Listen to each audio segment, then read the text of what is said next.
Normal programming will not be seen at this time, so we can bring you the following special.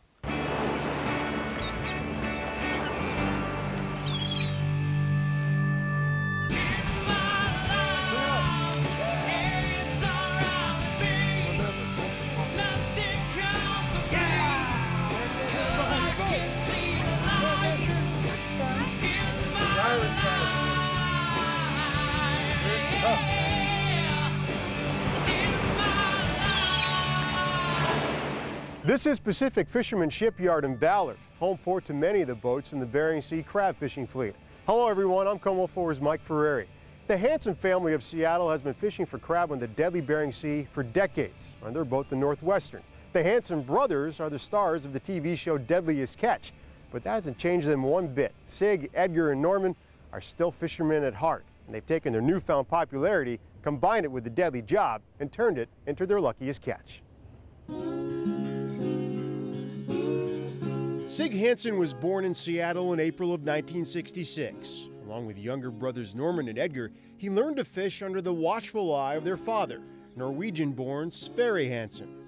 He taught his boys how to survive out on the Bering Sea, pushing them to their physical and mental limits while fishing for crab and salmon. We're fourth-generation fishermen. That's all the conversations were about. And like the Ballard community here, you know, it's Norwegian. Everyone was fishermen. In 1977, Sverre's boat, the Foremost, sank. In that same year, the Northwestern was built. It was a proud day for the Hansens when the family boat was christened in Ballard. For 31 years, the Northwestern has fished for crab on the frigid Bering Sea. Payoff is catching crab. I mean, that's what we're up there for. You know, that's why we sacrifice. Guys sacrifice lives, families, children, women, you name it. Places to live, just to go up there and fish.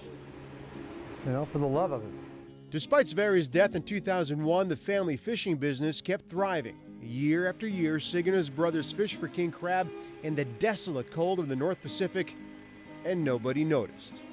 In the fall of 2004, the Hansen brothers agreed to allow cameras from a show Discovery Channel was producing onto their boat for a crab season. The show would be called Deadliest Catch. Fishing has taken Sig Hansen all over the world, from these docks to the Aleutian Islands to Norway. But Ballard is always home port for the Hansens, and while this community continues to constantly change, Sig Hansen points out that some things remain the same.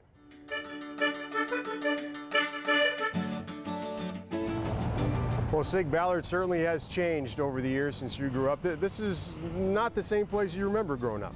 Oh, it's not. I mean, years ago it was more of an industrial center. You know, you had all the shipyards and metalworks and all kinds of more industrial facilities around here. Now it's all gone to condos, and I mean, heck, you can't even find parking anymore.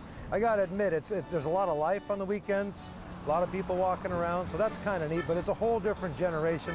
You don't see the crusty old fishermen as much as you used to, and that bothers me a little. You know, a lot of these places, for me, it's not just memories for me, but for generation before me and what they represented. And it's a place that everybody congregated, you know. Let's go check out some of these spots that are still here, holding on to history.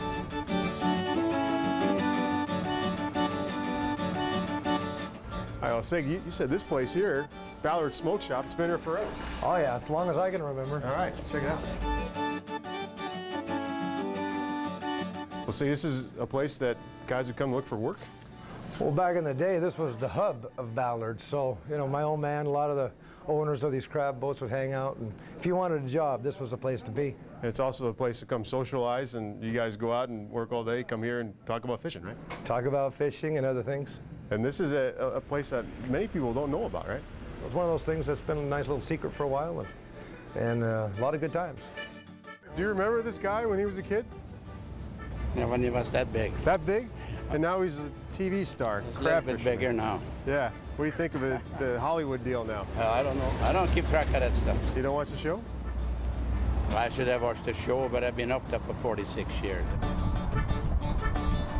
So does growing up around this stuff, around boats and docks, do you get kind of an edge that makes it easier to go be a Bering Sea crab fisherman? I think you do, especially as a kid, because you're not so refined. And you know, when we were kids, we didn't care about nothing. I mean, You just did it. Right. Yeah. Nobody said no, and if they did, we didn't care anyway.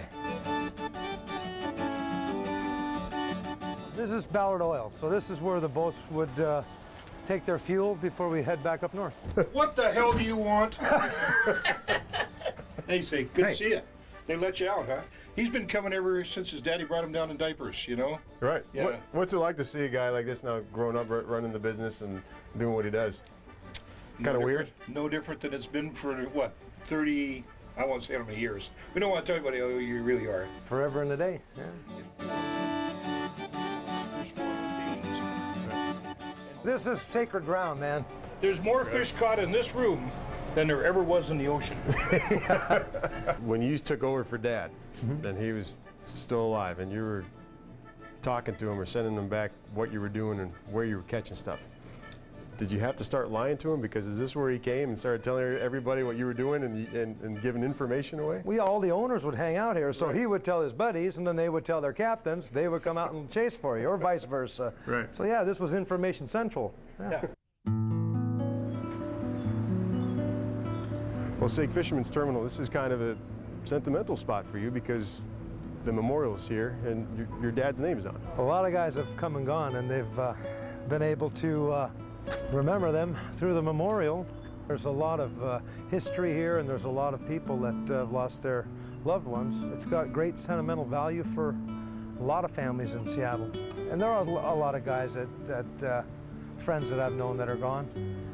Makes you think about how good you have it, and fortunate and lucky you are to still be around. They've got a plaque for my old man. He's right here, in memory of Captain Sig Hansen. And a lot of these guys weren't lost at sea, but they're tributes for them being a part of the commercial fishing industries for so long, and that's nice to see as well. Here I see legacies, you know. When I look at the names, I just see a lot of legacies left behind.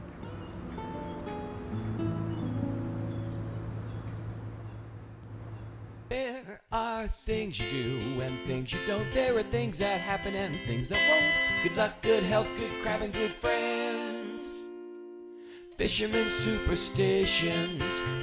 Well, as far as biting the head off a herring before a crab season, it's good luck. It's comes from a few different fisheries, mostly the herring fishery, but we've kind of adopted it here, and you know, it's always been done. It's one of those things where it's great if you remember to do it. Just don't forget to bite the head off of a herring, because we've proven that that can be fatal to your season as well.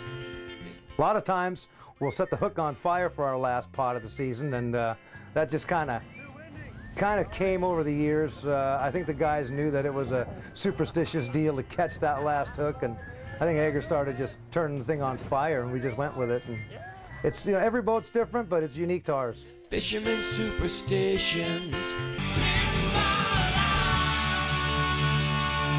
You're looking at the brand new deck of the Northwestern, and the guys have been working on the boat all summer long. Edgar Hansen. Edgar, you put a lot of work into this boat this year. A lot of work, a lot of time, a lot of sweat, a lot of blood, a lot of aches and pains.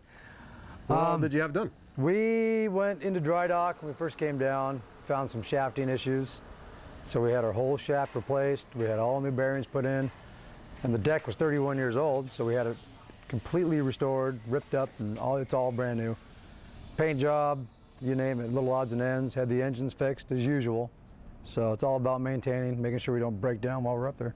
Norman Hansen worked all summer in the Northwestern too. Despite being on a reality TV show, he doesn't like TV cameras much. He had nothing to say. This was the first time this much work has been done in like 30 years, This was pretty major, yeah. I mean, we spent well over $750,000. I think bananas are a superstition on just about every boat in the fleet. It's just one of those things where it's been passed down generation to generation. You know, I'm not too concerned about the banana deal, but we don't like to see them on here. I think I've seen them once, and we tossed them.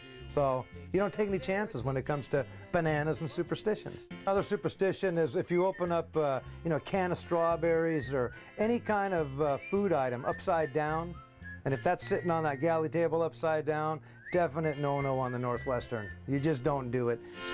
Why would you have a horseshoe on a boat? I mean, basically, it's cowboy paraphernalia. It's something that over the years, it's not accepted as a good luck charm on a crab boat. So that's one thing where you try to shy away from. You don't want to see horseshoes hanging in a boat. Suitcases on this boat is a definite no-no. That is like voodoo #1 for me, always has been. I think that just came because as a kid, you know, my grandfather kind of embedded that into my head. And you know, you're a sailor. You have a sea bag. You don't bring a suitcase on a boat. Save it for an airplane. Fisherman Superstitions. The Make-A-Wish Foundation contacted us, and Gary had a wish to go to Alaska, fish on the Northwestern. We had to do the next best thing, and that was to get him out with us for Seafair, and that was quite a day. It was pretty cool. Hey, dude! Up! Bring it up! Yeah! Gary Yost loves the TV show Deadliest Catch. Deadliest catch pose, okay? His Make-A-Wish dream came true when he was an honorary captain of the Northwestern today. Oh, man. Oh, my gosh. Oh, my gosh. But not before some pirates tried to take over command of the boat. Come on now! With the Seafair pirates aboard, Oh, yeah. along with friends and family, it was time for Gary to get to work under the watchful eye of Captain Sig Hansen. Is there lots of room on that side, Todd? They're the best. Heads up! My wish was to come here on the boat, so I get to come on the boat today, drop a few pots, and then go pick them up. My wish is to get off this thing. I don't see who would wish to be on here. Sometimes the tide will push you or the wind will push you. First lesson, getting through the Ballard locks, where Gary was given quite the send-off. I'm the captain today. Once out in the Sound, it didn't take long for Gary to take over Sig's seat. Wake me up in about an hour. I'll do my best. Before he could even drop a crab pot, Gary had to deal with the authorities. Uh-oh. What did I do? Uh-oh. I don't know what you did, man. You are I am not the captain today, so. Oh, man. This is not good. Well, I hear you're crabbing out here and you don't got a license.